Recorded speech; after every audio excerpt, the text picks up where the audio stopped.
안녕하세요. 태린이 아빠입니다. 오늘은 2025년 9월 22일이고요. 오늘도 반도체가 참 좋았습니다. 저는 반도체가 계속 좋아질 거라고 생각하고 있는데 한번 고민을 해보죠. 소부장이랑 컨센 상향 리스트도 한번 보고 컴센 없이도 봐야 될 종목도 한번 고민해보고 매니저들은 어떤 로직으로 소부장들을 많이 픽을 할까 이런 고민도 한번 해보고 그 다음에 영상 속에 이제 엑셀 파일은 유튜브 멤버십 회원분들께서 다운로드 받을 수 있고요. 라떼 이상 회원분들은 또 비공개 텔레그램 채널도 참여 가능합니다. 초대 주소는 회원 전용 게시물에서 확인 부탁드리고요. 영상 도움되셨다면 구독, 좋아요, 알람 설정 부탁드리겠습니다. 단만지 유사 투자문 법령으로 인해 댓글 기능을 정지해 놓았음을 양해 부탁드리겠습니다. 요거 이제 반도체 수출 데이터고요. 21일 날 잠정 수출 데이터가 나왔어요. 20일치. 그래서 D램 판가를 이제 넣어보면 이거 예전에도 이제 한번 얘기를 했던 것 같은데 D램 판가가 역성장으로 들어갈 때 주가가 먼저 반등을 한다. 그래서 역성장 마이너스 0.25에서 마이너스 0.21로 역성장 폭이 조금 개선되자마자 주가가 59,800원에서 71,400원으로 반등해버린 거예요. 그리고 나서 지금은 YY로 증가하는 구간이다 보니까 이제는 레거시가 좋아지는 게 눈에 다들 보인 거죠. 그런데 이게 사이클이 언제 종료가 되냐면 YY로 이게 나중에 한 70%, 80% YY로 증가할 때까지 주가가 계속 달리는 거예요. 그러면 지금 이제 막 좋아지는 구간인데 주가는 2024년도를 회복했단 말이죠. 삼성전자가. 그 말은 뭐냐면 이 가격은 2024년도는 HBM이 좋아지는 구간이었잖아요. 그러니까 지금 이제 삼성전자는 HBM이 좋아지는 거 정도만 반영했다라고 해석할 수도 있고 아니면 레거시 정도가 좋아지는 것만 반영했다. 그럼 여기서 HBM이나 레거시가 양방으로 좋아지는 이번 사이클이 모두 주가에 반영되어 있는 건 아니다라고 간주가 되는 거죠. 그러면 예전에는 공급만 줄여가지고 판가만 올라가는 그런 상황이었다면 당연히 삼성전자랑 하이닉스만 사야 되는 거예요. 왜냐하면 투자가 저조하니까. 그런데 이번에는 투자도 많이 늘기 때문에 결국 반도체 소부장까지 다 봐야 된다. 그리고 반도체 소부장의 사이클도 결국에는 반도체 판가가 YY로 한 70에서 80% 증가할 때 시장에서 야, 돈 많이 번다라고 할 때 그때 거꾸로 용기를 가지고 팔아야 되는 그런 사이클이라고 저는 생각을 하고 있습니다.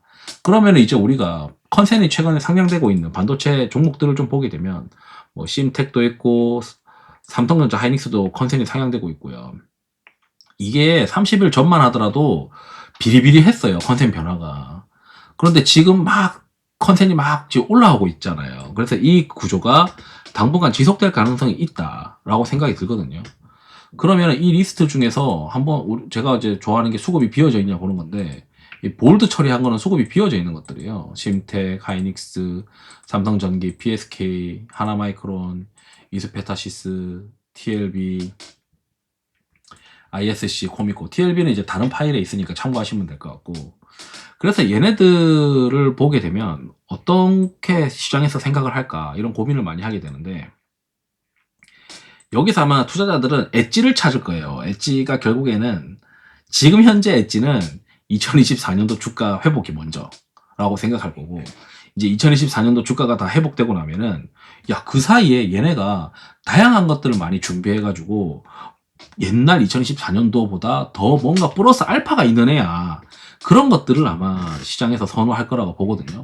그럼 이제 찬찬히 보게 되면 일단 삼성전자 닉스는 HBM에다가 당연히 이제 판가 올라가는 거니까 좀 전에 봤었던 우리가 이 반도체 수출 데이터의 판가 YY 증가율로 대응을 하면 될 것 같고 삼성전기도 이제 고부가 기판 비중 증가로 단가 개선하는 거고 그 다음에 심텍도 이것도 단가 개선이라고 보면 되고요.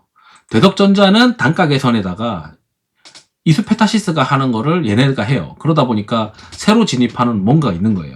그러니까 시장에서는 새로 진입한 걸 그러면 우리는 뭘 찾아봐야 되냐면 원래 이제 반도체 회복 스토리에 회복되는 거에다가 새로 하는 게 뭐 있나 이런 거고 그 다음 이스페타시스는 증설 효과인데 이게 이번에 그 800에서 1.6 테라의 어떤 네트워크 PCB 수요가 이게 새로 증가할 수 있으니까 요것도 시장 환경 변화가 있겠죠. 그 다음에 이제 얘네도 새로운 거 있어요. DDR5나 서캠, CXL 기판도 매출이 확대될 수 있으니까 요것도 이제 새로운 것들. 그 다음에 또 뭐가 새로운 게 있을까요? 새로운 거 내려가서 보게 되면 제가 생각했을 때 파크가 이게 적용이 되나 안 되나, 이게 진짜 스토리대로 될지 안 될지 좀 체크해봐야 되는 거고, 넥스틴도 마찬가지고요.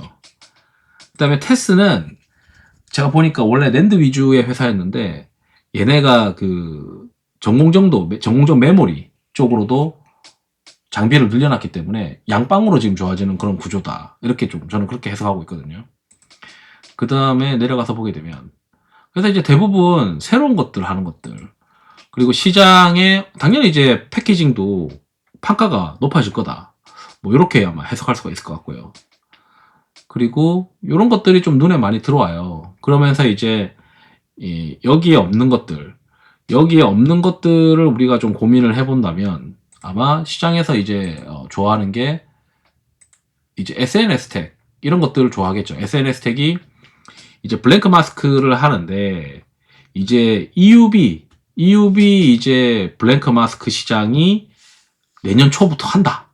그러니까 이제 요거는 뭐 기존의 어떤 스토리에 플러스 알파가 있는 거고, 그 다음 FST도 EUV 펠리클이 이제 본격적으로 진입하는 거 아니냐, 이렇게 지금 보고 있는 거고, 그 다음에 뭐 테크윙 이런 것도 원래는 이제 큐브 프로브에 대한 어떤 기대감이 2024년도쯤에 있었는데, 그게 실제로 퀄 인증이 막 지루하게 늘어지니까 주가가 이제 꼬라박았다가 퀄 인증 됐다라고 하면서 주가가 막 튀는 거잖아요. 그러면은 다시 옛날 스토리가 될 거예요. 이 장비 한 대 얼마, 그 다음에 몇 대까지 들어갈 수 있는지, 거기서 마진 얼마 나오는지, 야, 그럼 이 정도까지 이익 보는 거 아니야? 그게 옛날 스토리였잖아요. 그 스토리가 다시 이제 펼쳐지는 것 같고.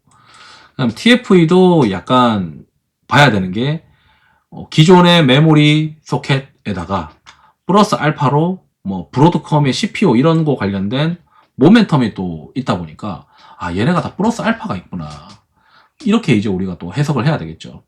그래서 여기 액티브 ETF 하는 애들 쭉 보면 컨센이 없는 것들도 많이 이제 가져놓고 있어요. 그래서 뭐 대덕전자도, 그리고 심텍도, 여기 SNS텍도 아까 좀 전에 이제 컨센이 없었던 거고, FST도 막 깔고서 갖고 있고, 뭐 이렇게 지금 보고 있습니다. 그리고 이제 또 특이한 게 뭐냐면 소재 쪽은 Q가 많이 늘 거라고 지금 보고 있는 것 같아요. 저도 이제 소재 쪽을 좋아하는 게, 일단 삼성전자의 수율이 안 나오잖아요. 그래서 여기 똑같은 얘기인데, 그리고 PSK 홀딩스 이런 것들도 보는 이유가, 이게 어제 저녁에 이제 텔레그램에다가 이제 막 얘기한 건데, 요런 이제 뉴스가 나왔어요. HBM과 원시 D램 현황에서 수율이 좀 낮다라는 식으로 내용이 나왔으니까, 이걸로 이제 아이디어를 좀 생각해보면 PSK 홀딩스는 결국은 이제 리플로우 장비가 증설할 때 많이 쓰겠네, 수율 확보하려면. 그 다음에 소재도 많이 들어가겠네. 왜냐면 수율이 이제 낮으니까 동일한 어떤 수량을 확보하려면은 소재를 갈아넣어야 되겠구만. 그러면 SNS 텍도 눈에 보이고, 그 다음에 삼성향으로 솔브레인 동진 세미캠도 이제 눈에 보이고요. 그리고 원시 관련 반도체 장비의 수혜가 이제 원익 IPS랑 유진테크 이런 것들도 많이 보이고요. 반대로 그 하이닉스는 수율이 높으니까 증설에 그렇게 이제 뭐 하이닉스 향 소부장들은 탄력이 좀 떨어질 수도 있겠죠. 그러니까 삼성향 소부장보다는. 그래서 저는 이번 사이클은 소부장 쪽은 삼성향이 좀 괜찮은 것 같고, 대형 기업은 하이닉스가 이제 업사이드 포텐셜이 더 있어 보이고, 뭐 이렇게 생각이 듭니다. 그 다음에 이제 또 대만 쪽 관련해서 이제 이런 그 미래셋에서 보고서가 나왔는데, 대만의 업황이란 말이죠. 그럼 이걸 가지고 이제 국장에 있는 종목을 다 맞춰서 대응해야 돼요. 그래서 신형 스마트폰 사이클, 이거 제가 좋아하는 리노공업이 결국은 신형 스마트폰 사이클에 따라서 AI 연구개발, 그 다음에 양산, 거기서도 메모리 그 스마트폰 관련된 칩 양산의 가장 수혜가 리노공업이니까 리노공업이 있을 것이고, 그 다음에 여기 네트워크 보급, 요거는 이제 이스페타시스죠. 그 다음에 D램과 랜드의 테스트 소켓, 요거 좋다라고 하면 ISC랑 TFE 이렇게 있는 거고, 그 다음에 CCL은 두산이잖아요. 두산이랑 이스페타시스 같이 봐야 되고, 그렇게 이제 그 생각이 들어요. 그래서 이게 소부장이 이번에 좋아지면은 이제 대만의 어떤 IT 기업들과 1대1로 매칭해가지고 보기도 해야 되고, 결국 삼성이 그 수율이 안 나오면은 소재를 좀 갈아 넣겠구나. 그래서 소재 쪽도 잘 챙겨놔야 되겠구나. 근데 그 안에서 뭔가 새로운 것도 하려고 준비해가지고 추가로 플러스 알파의 성장 포인트가 있는 것들은 좀 잘 챙겨봐야 된다. 뭐 이런 식으로 아마 접근을 하시면은 뭐 좀 더 차별적인 어떤 수익률이 나오지 않겠냐.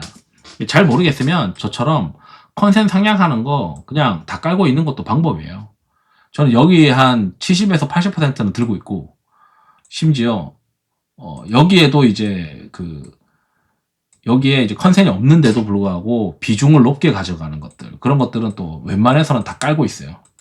여기 코리아 테크, 타이거 코리아 테크 액티브에 뭐 시가총액 작은데 TFE를 막 7% 이상 들고 있다든가, 대덕전지 있다든가, 1, 2, 3가 하이닉스보다 비중 많은 게 지금 이스페타시스나 삼성전기라든가, 이런 특이점들을 좀 체크를 해보는 것도 방법이죠. 그다음 시가총액 작은데 뭐 TLB, PSK 이런 거 들고 있다든가, 그다음에 ISC도 있고, 요런 거 이제 같이 체크하면은 얘네들이 뭔가 플러스 알파가 있는 것들을 선호하는구나. 지금은 일단 24년도 주가로 다 회복을 해야 되고, 거기서 더 탄력적으로 가기 위해서는 플러스 알파가 있는 것들을 선호할 수도 있겠구나. 그러니까 그 말이 뭐냐면, 삼성전자는 아마 업사이드가 50% 정도 올라가는 그런 그림이라면, 하이닉스가 삼성전자 50% 올라갈 때 하이닉스는 아마 2배 갈 거예요. 2배 가고, 반도체 소부장 쪽에서 이제 새로운 것들이 막 진입하고 그런 스토리가 맞아 들어가는 것들은 하이닉스보다 더 베타가 높은 그런 모습들을 향후 이 D램 판가가 올라가는 구간에 보여주지 않겠냐. 뭐 요렇게 지금 시나리오를 세우고 있습니다. 그래서 우리가 소부장을 볼 때 플러스 알파가 있는 것들도 한번 챙겨보고, 그 다음에 얘네는 아직 주가가 안 올랐지만 24년도 주가는 얘네도 무조건 회복해야 돼.